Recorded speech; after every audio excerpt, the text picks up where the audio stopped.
How to add breadcrumbs to your Wix website. Hey everyone and welcome, I hope you're all doing great. In this video I will show you step by step how we can actually add breadcrumbs to our Wix website, and it is going to be easier for us to navigate through. It is going to be very helpful. So let's just go in and get to it. So the first thing is going to be obviously opening up your Wix editor. So go to your site and just click on edit site on the top right so we can go to the Wix website editor. Now if you try to add it without doing a specific thing, you won't be able to find it, and I will just talk to you about everything that you need to do. Now it's going to work best if you have menu items that have some sort of a drop down, so meaning you have a main page which is, there's another page nested within it. So first make sure you have some drop downs listed. So for example, you can go to pages and menu, and then from here you can actually see I have this page, which is book online, has the PDF page within it, and this one shop has also these two. So let me just go ahead and even I can't even do that right now. So you can just go ahead and add any sort of drop down. This is going to make the breadcrumbs. You can utilize it as much as possible with this method. So anyways, to actually add the breadcrumbs, you actually need to turn on dev mode. Otherwise you won't be able to find it. I know it kind of sucks, but this is what it is. So I'm just going to go ahead and add it to this page here. Filter and sorts is just a random page for testing, much like the rest of this website.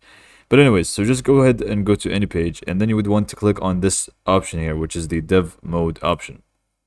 Once you click on that, you just want to basically turn it on. And then here you will find this command section. You just want to minimize this. We don't really need it. And then you would want to click on the plus icon, which is the add elements section. So just go and click on that. And then from here, you will need to navigate to the menu and anchor section, and you will find the breadcrumbs option. Now, if you did not turn on dev mode, it's not going to be available, which I'm really not sure why that is, but yeah. So just go ahead and add whichever one that you actually like from breadcrumbs.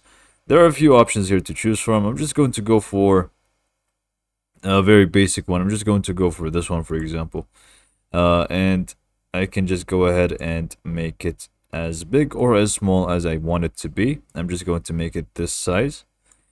And here, obviously, you can feel free to customize it as you like. If you click on layout, you can actually change the layout when it comes down to it. You can also change the, directional keys. So whether it's going to be arrows or slash, and also more spacing items, alignment.